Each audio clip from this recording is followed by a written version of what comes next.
എനിക്ക് മീഡിയ വണ്ണിനെ കുറിച്ച് ഒന്നേ പറയാനുള്ളൂ.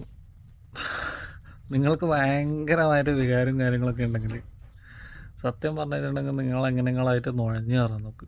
ഫ്ലൈറ്റ്സൊക്കെ ഇപ്പം ക്യാൻസലാണ്. വേറെ ഏതെങ്കിലും അടുത്തുള്ള രാജ്യത്ത് കൊണ്ടുപോയിട്ട് നുഴഞ്ഞു കയറാൻ ഗൊറില്ലയോ അല്ലെങ്കിൽ അങ്ങനെയുള്ള കുറച്ച് ന്യൂ ടെക്നിക്സും കാര്യങ്ങളൊക്കെ നിങ്ങൾ പറ്റും.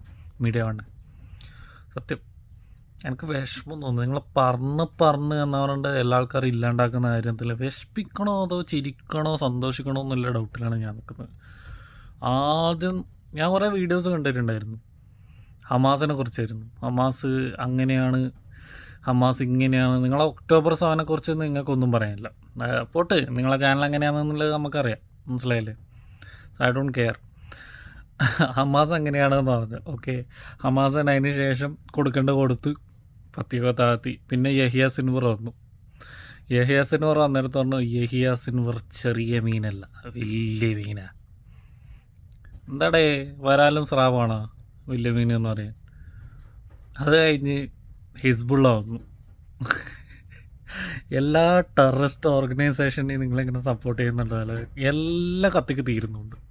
സത്യം നിങ്ങളെ ആരൊക്കെ വാഴ്ത്തി പറയുന്നോ അവരൊക്കെ സത്യം പറഞ്ഞു കഴിഞ്ഞിട്ടുണ്ടെങ്കിൽ തീരുന്നുണ്ട്. നിങ്ങൾക്കൊരു ഉളുപ്പില്ലേ, നാണമില്ലേ? അപ്പം വേൾഡ് അംഗീകരിച്ചൊരു കാര്യമാണ് ഈ ഹമാസ് എന്ന് പറയുന്നത് ടെററിസ്റ്റ് ഓർഗനൈസേഷനാണ്. നിങ്ങൾക്കെന്താ അംഗീകരിക്കാൻ ഇത്ര ബുദ്ധിമുട്ട്? എനിക്ക് മനസ്സിലാകുന്നില്ല.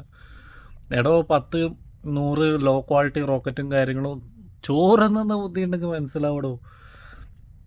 100 റോക്കറ്റ് അവിടെ മറ്റേ വെടിമരുന്നൊന്ന് അറച്ചിട്ട് എന്ന് പറഞ്ഞിട്ട് അത് അയക്കുന്ന സമയത്ത് അതിൻ്റെ അകത്ത് 6-7 അങ്ങനത്തെ സ്കൂളിൻ്റെ എന്ന് പറഞ്ഞിട്ടത് അവിടെയും ഇവിടെയും വീണിട്ടാണ് പൊട്ടുന്നത്. നിങ്ങളെങ്ങനെ മറ്റേ കുടിവെള്ളം പോകുന്ന പൈപ്പും കാര്യങ്ങളും കട്ട് ചെയ്തിട്ടാണ് നിങ്ങൾ ആദ്യം മിസൈലും കാര്യങ്ങളും എന്ന് പറയേണ്ടത് ഉണ്ടാക്കിയിട്ട് അയക്കുന്നത്. ഇത്രയും ഡ്രോൺ സിസ്റ്റം കാര്യങ്ങളും അത് ഒരുമിച്ചൊരു 300 മിസൈലും 400 മിസൈലും എന്ന് പറഞ്ഞിട്ട് വിട്ട് കഴിഞ്ഞാൽ പോലും പ്രതിരോധിക്കാനുള്ള ശേഷി ഇസ്രായേലിനുണ്ട്. അത് സ്വന്തം രാജ്യത്താണ് വീണ്, ഈ അയക്കുന്ന മിസൈൽ സ്വന്തം രാജ്യത്താണ് വീണ് പൊട്ടുന്നത് എന്നുള്ളത് മനസ്സിലാക്കാനുള്ള ബുദ്ധി പോലും നിങ്ങൾക്കില്ലേ? ഇതെന്താണ് നിങ്ങളുടെ ഉദ്ദേശം? എനിക്ക് മനസ്സിലാകുന്നില്ല. ഓഹ്, ഞെട്ടുന്നു സത്യം. ഇപ്പോഴും നിങ്ങളെ കൊണ്ട് ഇതൊക്കെ പറ്റൂലോ സത്യം. ഇറാൻ എന്ന് പറയേണ്ടത് ഇറാൻ ബാക്കിയുള്ളവരാതിരൊന്നുമല്ല. ഇറാൻ ഒരു സംഭവമാണ്. കഴിഞ്ഞു 24 മണിക്കൂറിനല്ല കമേനീനെ കൊലക്കൊടുത്തു നിങ്ങൾ. സത്യം പറഞ്ഞു കഴിഞ്ഞിട്ടുണ്ടെങ്കിൽ അതാണ് നിങ്ങൾ ചെയ്തത്.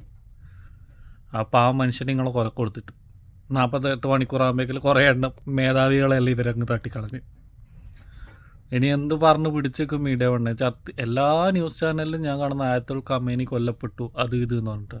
നിങ്ങളെ ചാനലിൽ നോക്കുമ്പോഴേക്കും ഒരു ദിവസം കഴിഞ്ഞതിന് ശേഷമാണ് ഈ അപ്ഡേഷൻ വരുന്നത്.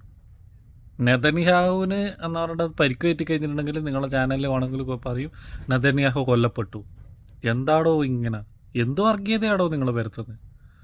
ഓ, എൻ്റെ മീഡിയ തന്നെ ഇത് കാണുന്ന ആൾക്കാരുണ്ട്, കുറേ ആൾക്കാർ. അവർ നിങ്ങളെ ട്രോള് ഇളക്കുകയാണ് സത്യം പറഞ്ഞു കഴിഞ്ഞിട്ടുണ്ടെങ്കിൽ. നിങ്ങളെ എല്ലാ വീഡിയോസും സത്യം പറഞ്ഞു കഴിഞ്ഞിട്ടുണ്ടെങ്കിൽ ചിരിക്കാനുള്ള കണ്ടന്റ് മാത്രം. നിങ്ങളെ കപിൽ ശർമ്മ ഷോയും കാര്യങ്ങളൊക്കെ ആൾക്കാർ ഇപ്പം എന്ന് പറഞ്ഞിട്ട് നിർത്തിയിട്ട് കാണലിൽ നിർത്തിയിട്ട് ലൈക്ക് മീഡിയ വണ്ണാണ് ഇപ്പം കാണുന്നത്. എന്തിനു വേണ്ടിയിട്ടാണ് അറിയാം? ചിരിക്കാൻ വേണ്ടിയിട്ട്. അല്ലാണ്ട് നിങ്ങൾ സീരിയസ് ആയിട്ട് പറയുന്ന എല്ലാ കാര്യങ്ങളും നമുക്ക് കോമഡി ആയിട്ടാണ് തോന്നുന്നത്. നിങ്ങൾക്ക് പറ്റിയ ടീമേതാ അറിയാം? Polit bureau. അതും നിങ്ങളും തമ്മിലും എന്ന് പറഞ്ഞിട്ട് തോന്നുന്നു സഹകരിച്ച് കഴിഞ്ഞിട്ടുണ്ടെങ്കിൽ നമുക്ക് മിന്നിക്കാം, പൊളിക്കാം.